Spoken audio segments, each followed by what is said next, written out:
नमस्कार, इन खबर में आपका स्वागत है। मैं विद्या शंकर तिवारी हूँ।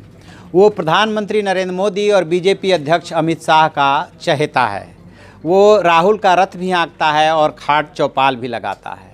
वो बिहार के मुख्यमंत्री नीतीश कुमार को कुर्सी भी दिलाता है। वो बंगाल की सीएम ममता बनर्जी के साथ बंगाली रसगुल्ला का भी स्वाद लेता है और महाराष्ट्र में पहुंच करके आदित्य ठाकरे को सीएम बनाने का भी ठेका लेता है। वो जगन मोहन रेड्डी को मुख्यमंत्री बनाता है और वो शख्स हर जगह पूरे देश में 2014 के बाद चाणक्य बन करके उभरा है और ऐसा खेल खेल रहा है, कभी इस पाले में और कभी उस पाले में। जी हाँ, हम बात कर रहे हैं प्रशांत किशोर की।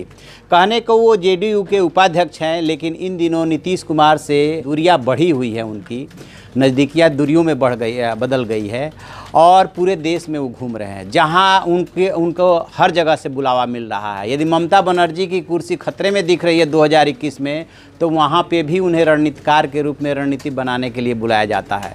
अभी हाल में उन्होंने जो है आंध्र प्रदेश में जगन मोहन रेड्डी को कुर्सी दिलाई है, उसके लिए वो 2 साल पहले से काम कर रहे थे। आपको याद होगा, लोकसभा चुनाव से पहले फरवरी में जब वो ठाकरे परिवार में मातोश्री में पहुँचे थे, तब लगा था जैसे कि वो बीजेपी का संदेश लेकर के पहुँचे हैं, लेकिन पता नहीं बीजेपी का संदेश लेके पहुँचे थे या ठाकरे परिवार के बुलावे पे गए थे।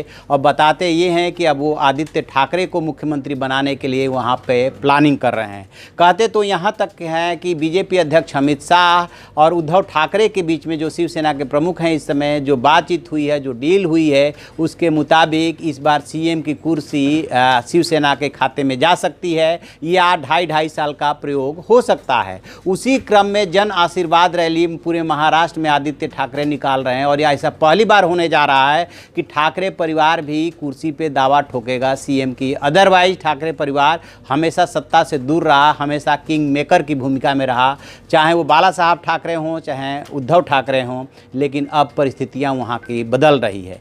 इस बीच में नया मोड़ ये आया है कि पीके के इस खेल में जो है बीजेपी से वो दूर होते जा रहे हैं, क्योंकि नीतीश कुमार की जेडीयू की बीजेपी से जो दूरियां बढ़ी है, खासतौर से केंद्रीय मंत्रिमंडल में शामिल होने को लेकर के, उसके बाद आरएसएस और उसके फ्रंटल ऑर्गेनाइजेशन के जितने भी ऑर्गेनाइजेशन हैं उनकी जासूसी कराने को लेकर के तो उसको लेकर के बीजेपी नाराज है नीतीश कुमार से, ऐसा माना जा रहा है। और अब जबकि वो पहुंच गए हैं पश्चिम बंगाल में ममता बनर्जी के पास, तो ये भी माना जा रहा है कि नीतीश कुमार ने कैसे उनको जाने की इजाज़त दी। बेशक उनसे दूरियां बढ़ गई हो, लेकिन अभी भी वो जेडीयू के उपाध्यक्ष हैं और जहां पे पश्चिम बंगाल में बीजेपी सत्ता में आने की तैयारी कर रही है। क्या नीतीश कुमार बीजेपी का रास्ता रोक रहे हैं? क्या बीजेपी के एलाई हैं, दोस्त हैं, या उसके दुश्मन? एनडीए में रहते हुए क्या वो दुश्मनी निकाल रहे हैं? कुछ बातें इस तरह की हो रही है। और अभी जब हाल में दरभंगा में अब्दुल बारी सिद्दीकी जो आरजेडी के नेता हैं, उनसे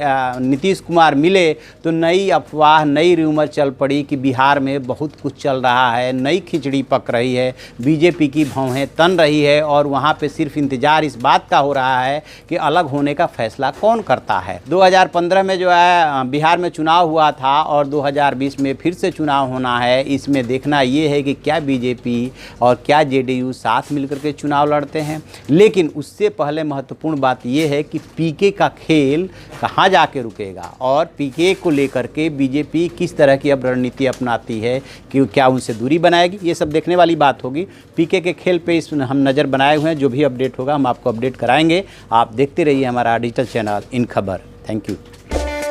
इन खबर चैनल को सब्सक्राइब करें और बेल आइकन दबाना ना भूलें।